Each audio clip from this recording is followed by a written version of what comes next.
cette conférence ce matin est différente. Ça va pas être juste du blabla qu'on va vous faire, des présentations aussi intéressantes et passionnantes soient-elles. Ce qu'on veut, c'est le vivre avec vous sur 2 thèmes. C'est le titre de cette matinée, c'est comment expérimenter, comment vivre entre nous l'excellence opérationnelle. Donc ici, il y a un public, très très grande majorité d'entreprises de différentes tailles, dans différents secteurs. Eh bien, on va l'appliquer nous-mêmes avec des gens de l'IFCO qui vont présenter ces 2 thèmes. Le premier thème qu'on va démarrer maintenant, c'est comment aligner finalement la stratégie avec les KPI financiers sur la réalité des enjeux terrain. Après, le deuxième thème qu'on fera après la pause, ce sera comment piloter la déclinaison stratégique, comment réajuster en fonction des besoins. Et ça va être des membres de l'IFCO dans des entreprises qui vont vous donner ces thèmes-là. Après, à vous de vous mettre en groupe de 5-6 personnes, de vous l'approprier. Donc la phase 2, c'est qu'on va se constituer des groupes ici, on va se mettre dans différents secteurs. On a une grande salle, on a cette chance-là. Un des participants ou plusieurs des participants vont présenter un sujet. Tiens, concrètement, moi j'ai cette problématique-là. J'aimerais qu'on en parle. Et on va faire ce qu'on fait dans nos ateliers récurrents, tous les 2 mois, au sein de l'IFCO. C'est ensemble, on va se faire un mastermind, un esprit collectif pour avancer sur ce sujet et se dire, mais comment je peux faire? Ça peut être quelque chose de très générique sur une déclinaison complète ou ça peut être un cas vraiment très particulier. On aura un 3e temps de 20 à 25 minutes où on pourra se déplacer dans la salle, parce qu'on aura des présentations des différents groupes. Donc il y a des personnes qui resteront pour présenter l'autre groupe, des personnes qui iront voir d'autres groupes pour justement s'enrichir réciproquement.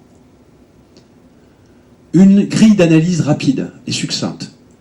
C'est organisationnellement comment ça se décrit. Alors choisissez des thèmes qui vous paraissent pertinents et utiles pour avancer sur le sujet. Est-ce que c'est une structure hiérarchique très ancrée? Est-ce qu'il y a du transverse? Quel est le système de management? Est-ce que la stratégie est claire? Est-ce qu'il y a un écart entre ce qu'on dit et ce qu'on fait? Pareil en termes culturels. Donc retenez ces 4 grands thèmes. Quand vous présentez votre thème ou quand l'autre présente le thème, posez des questions sur ce sujet-là. On est un groupe de travail qui avance sur ce sujet-là. Et enfin, en termes techniques et métiers, comment ça se déroule? Alors je tiens à préciser que tous ces supports, et Philippe aussi, tout sera mis en vidéo. Tous les supports seront disponibles sur le site de l'IFCO parce qu'on veut promouvoir ce type d'approche. On veut que ce soit accessible au-delà de ceux qui sont là pour pouvoir le transmettre. Donc retenez ces 4 grands thèmes, organisationnel, système de management, culturel et technique et métier. Maintenant, je vais inviter les représentants des 2 premiers groupes à venir présenter leurs thèmes, se présenter. Alors on a Frédéric Sima et Nicolas Berland qui viennent présenter le premier thème d'alignement stratégique. Je vous laisse vous présenter. Bonjour. Alors, donc je me présente, Frédéric Sima. Moi, je pilote des projets de transformation dans le secteur de la restauration, inspiré du Lean. C'est-à-dire qu'il ne s'agit pas de déployer des outils Lean bêtement, mais de s'inspirer de la philosophie du Lean pour transformer les organisations sur le terrain. Voilà. Je te laisse présenter peut-être Nicolas aussi. Et puis ensuite, on vous exposera le contexte de ce premier thème. Bien, bonjour à toutes et à tous. Donc Nicolas Berland, moi je n'applique pas du Lean en fait dans mon organisation, ça peut être pas mal d'ailleurs. Moi je suis professeur à l'Université Paris-Dauphine et donc voilà, je vais contribuer avec vous. Je suis les travaux de l'IFCO depuis plusieurs mois, plusieurs années maintenant, ça va faire 2 ans. Voilà, donc je vais participer à ce thème, mais ça ne s'applique pas directement à mon organisation, plutôt une avec laquelle j'ai travaillé il y a quelques années. Du coup, on présente les 2 pages, c'est ça qui vont permettre d'un peu d'appuyer le premier thème et d'expliquer pourquoi c'est important et pourquoi on doit échanger sur ce sujet aujourd'hui. Alors là, ce que je vais vous présenter, c'est issu de mon expérience personnelle et je pense que ça va parler aussi à beaucoup de gens. Donc l'intitulé du thème, c'est comment aligner les KPI financiers avec la réalité des enjeux de terrain. Voilà. Une fois qu'on a dit ça, c'est pourquoi c'est important. Le contexte, d'une part organisationnel, d'accord, on a toujours des thèmes de lecture. Organisationnel, pourquoi? C'est des structures classiques de management, de type pyramidal. Alors il n'y a pas forcément de jugement de valeur, mais quand on écoutait la présentation de Philippe, c'est vrai que c'est aujourd'hui l'organisation classique dans les entreprises et on est encore loin en fait des organisations autonomes. Donc c'est des structures classiques de management que nous connaissons tous et en fait qui définissent des indicateurs qui sont à mon sens et à notre sens en fait exposés du point de vue financier, contrôle de gestion et qui de fait, en fait par définition, sont pas appropriés du terrain. Voilà. Il y a une logique ROI des entreprises qui en fait ne parlent pas au terrain tout simplement parce que c'est pas leur thune en fait aux opérationnels. Culturellement, pourquoi c'est une question clé? ces objectifs chiffrés, on parle de KPI, ils sont, à mon sens, définis selon un critère purement économique, d'accord, et peu selon la raison d'être en fait des entreprises. Ce qui était intéressant aussi dans la présentation qu'on a eue avant, c'est que du coup le branding de Acorus a été changé en disant bah voilà, notre business c'est de partager le sourire, c'est ça qui était expliqué, et pas forcément de devenir l'entreprise de BTP numéro 1 et donc du coup de faire énormément de rentabilité, même si la conséquence de tout ça, ça a été du coup d'avoir de la croissance. D'un point de vue technique, des KPI aussi qui sont, je pense que vous le partagez, trop techniques justement et supportés par des ERP les plus aboutis possibles, incompréhensibles et on ne sait pas comment ça marche. Et tout ça produit des KPI qui sont en fait encore par définition pas en phase avec la culture terrain qui est elle orientée action, orientée simplicité visuelle. Okay. Donc voilà, pour appuyer cette problématique, voici le contexte, les questions que cela soulève là, sur la droite. C'est du coup, par rapport à ce constat-là, comment on réconcilie, on concilie ou on réconcilie, si ça a déjà été concilié, l'indicateur purement financier de la DG, des actionnaires, avec les besoins des managers terrain et de leur problématiques au quotidien en front avec le client. Quel système de cascade et quelle remontée terrain à envisager? Et quel impact au niveau organisationnel, quel impact au niveau RH, au niveau des compétences que l'on retrouve sur le terrain. Voilà pour la présentation du contexte. Alors Frédéric vient nous présenter une première rupture, celle entre les indicateurs financiers et puis les indicateurs opérationnels. On va continuer sur une rupture, cette fois-ci en s'intéressant en fait au management. En gros une rupture entre le top management et puis le middle management ou management de terrain. Donc l'idée ici c'est de développer un thème sur l'engagement des dirigeants et des managers dans la déclinaison à tous les niveaux de l'organisation. Donc on adapte la même structure, je crois que ça a été assez bien illustré d'ailleurs dans le cas qui nous a été présenté avant. Le contexte organisationnel, des décisions qui sont prises au sommet, qui peinent à descendre le long de la ligne hiérarchique ou qui donnent le sentiment d'un manque d'implication de la direction générale. Donc ici, comment on fait pour créer du lien entre les différents niveaux. La culture command and control illustre très bien tout à l'heure en fait la problématique culturelle. On est dans les organisations post-tayloriennes normalement, mais en fait pas trop. Le chef décide et puis l'intendance doit suivre, mais ce modèle il semble ne plus trop fonctionner dans un certain nombre d'organisations. Les dirigeants n'ont pas de temps à consacrer à cela parce qu'ils sont sur d'autres enjeux en fait que cette déclinaison, et ça peut être problématique parce qu'il manque un rouage essentiel en fait dans la déclinaison. Et puis technique, quelles sont les procédures permettant la déclinaison ou les façons de faire. Est-ce qu'il faut des procédures écrites? Si elles sont des procédures écrites, ce qu'on constate souvent, c'est qu'elles sont pas lues, pas comprises, et ça pose problème. Donc là aussi, c'est sans doute un autre mode de management à réorganiser, à réinventer. Je trouve que ça fait bien le lien avec l'exposé qui était présenté juste avant. Donc les questions qu'on voulait vous inviter à développer avec nous, c'était comment renforcer le lien DG opérationnel tout au long de la ligne hiérarchique, comment maintenir la vigilance de la direction générale et des cadres intermédiaires sur le cascading de la performance, et comment créer l'implication de la direction générale et de la ligne hiérarchique sur la déclinaison de la performance. Voilà. Merci Frédéric, merci Nicolas. On vous présente deux cas. Mais vous n'êtes pas obligé de prendre cela, vous pouvez prendre le cas de votre structure concrètement. On vous présente des cas qui sont très différents de ce qu'on a vu avant, parce que c'est plus dans des grosses entreprises établies, et c'est parfait. À vous de voir. Encore une fois, je réinsiste, c'est possible de faire ce que fait Philippe dans les grosses entreprises. Ça a été fait à plusieurs reprises, et c'est possible que ça revienne en arrière derrière, mais quoi que vous fassiez, vous pouvez le mettre en œuvre, et les personnes avec qui vous l'avez vécu vont le transmettre à leur manière. Tout ce qui compte, c'est de voir comment vous intégrez cette excellence opérationnelle au quotidien.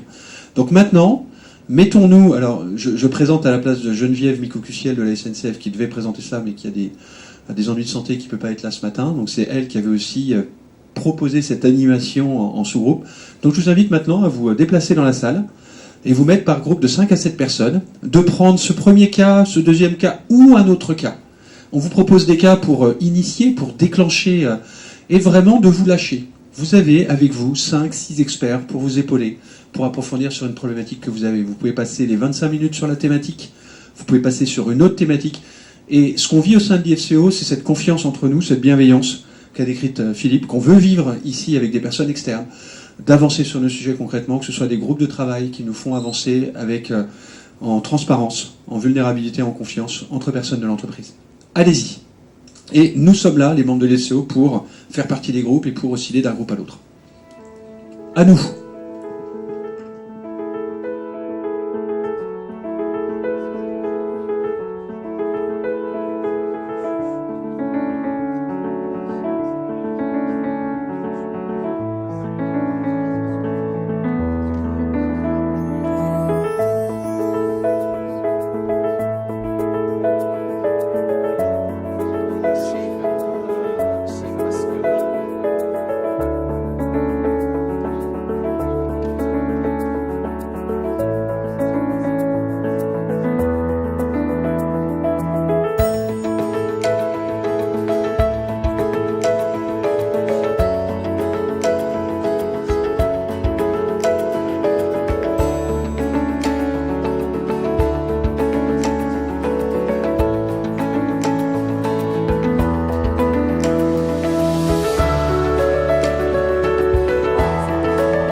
Allez, on redémarre sur le deuxième temps de cette matinée, dont le thème va être comment piloter la déclinaison stratégique de manière opérationnelle.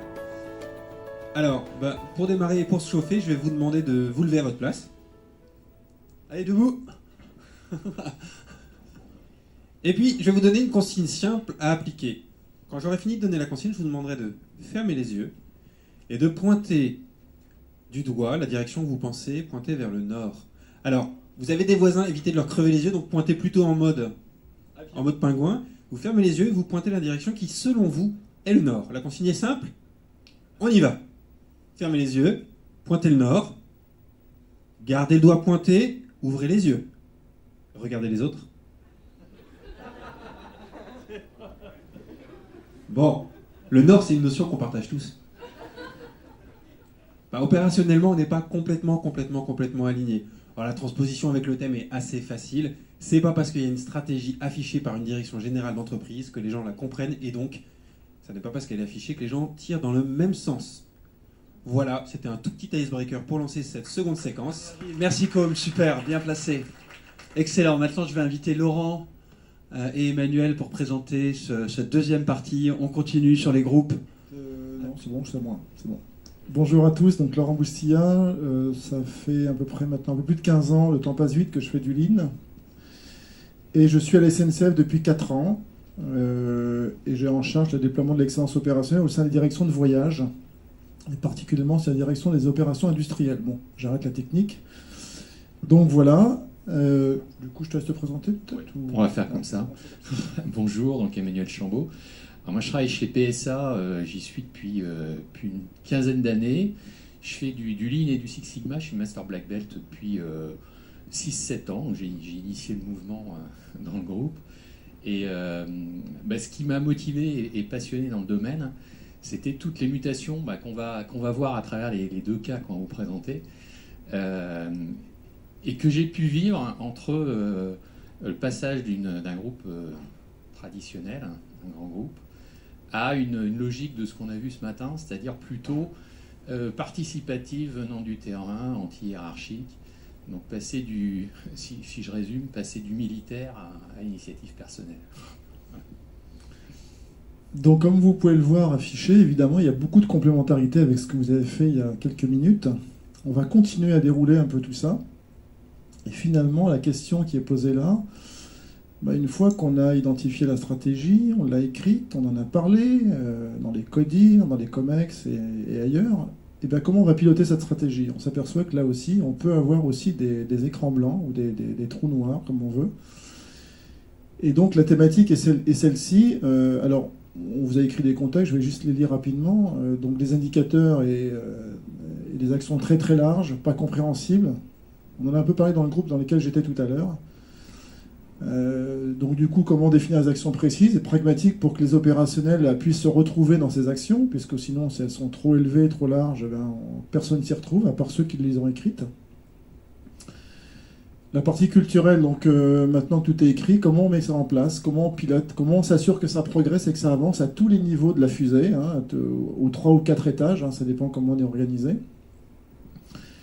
Et puis, techniquement, un nombre d'actions importantes, sans que les moyens d'y arriver ne soient précisément définis. Évidemment, il faudrait que, et comme on n'a pas travaillé sur les moyens et sur la façon d'y arriver, évidemment, vous avez vite compris qu'on va tourner en rond, quoi. Je ne vais pas tout vous lire, je pense qu'on va garder du temps pour travailler ensemble plutôt. Donc voilà un petit peu la thématique et je pense intéressante. Je crois qu'il faut que je tourne peut-être la page là. Tu y vas. Alors, le deuxième cas, donc, qui est une variante, j'allais dire, c'est la déclinaison stratégique à partir des remontées terrain. Donc là, c'est aussi à partir de ce que j'ai pu constater et vivre sur le sujet, c'est-à-dire le décalage, en fait, dans le grand groupe où je me trouve, entre des visions qui font partie de l'exercice habituel. Donc le board doit avoir une vision, transmet sa vision, sous des vocables du genre doubler la rentabilité opérationnelle, être dans le top 3 sur le cash flow, etc. Et puis en dessous, des usines qui fabriquent des véhicules avec des gens qui s'identifient, qui essaient de s'identifier par rapport à cette vision qui vient du haut. Et puis une strate, là aussi on en a discuté tout à l'heure dans le groupe, et une strate intermédiaire qu'on continue à appeler les cadres ou les managers maintenant, qui ont un peu de mal à changer de rôle, et en particulier sur la génération plutôt comme la mienne. Le rôle ancien qui était plutôt de dire je suis la courroie de transmission entre la vision et puis justement l'opérateur qui est en train de monter la voiture pour lui expliquer via une formation massive de 150 000 personnes sur le Lean que c'est hyper important, qu'il va y trouver son compte, etc. Dans le même temps, 30% d'effectifs a disparu, donc le Lean c'est effectivement très épanouissant, donc très vendeur. Et donc, un nouveau rôle qui est plutôt, on lui explique au manager que finalement, ok, il doit transmettre la vision, mais ce qu'il doit surtout faire, c'est être le support de l'initiative terrain des gens qui sont en train de monter la voiture. Voilà. Merci Laurent, merci Emmanuel pour cette présentation. Alors, à nouveau, 2 cas. Vous pouvez choisir un de ces 2 cas. Vous pouvez prendre un cas à vous, pas le même qu'avant. Prenez un cas vraiment concret dans une entreprise, aidez la personne qui est là, quitte à basculer au bout de 5-10 minutes quand elle a déjà des réponses sur un autre cas. C'est ce que je vous invite à faire. Et j'ai 2 questions pour vous. Qu'est-ce qui a bien marché dans le groupe que vous avez fait avant? Regardez les paramètres qui ont fait que votre groupe a sorti des sujets intéressants, ce qui a fait qu'à la fin du groupe de travail, vous avez dit « Ouais, c'est super, ça m'a vraiment été utile ». Et aussi, dites-vous, qu'est-ce que vous pouvez améliorer sur ce groupe? Est-ce que ça a mis du temps pour démarrer? Est-ce que c'était en mode diesel? Ou est-ce qu'il y a quelqu'un qui a tout de suite... Soyons efficaces, pas rudes, mais dans la bienveillance, dans la qualité relationnelle, dans l'envie qu'on a tous ici de vivre ce que Philippe nous a décrit chez Acorus, dans nos groupes à 8-10 personnes, vivons-le. Utilisons notre temps. On a investi notre temps ce matin tous pour venir ici. C'est au sud-est de Paris, donc c'est loin pour la plupart qui sont à l'ouest. Merci à vous. Alors rendons-le le plus optimal possible pour avancer sur ces cas-là. Alors, refaisons des groupes différents et remettons au maximum 8 personnes par groupe et avançons sur ce 2e thème. Merci à vous. C'est parti.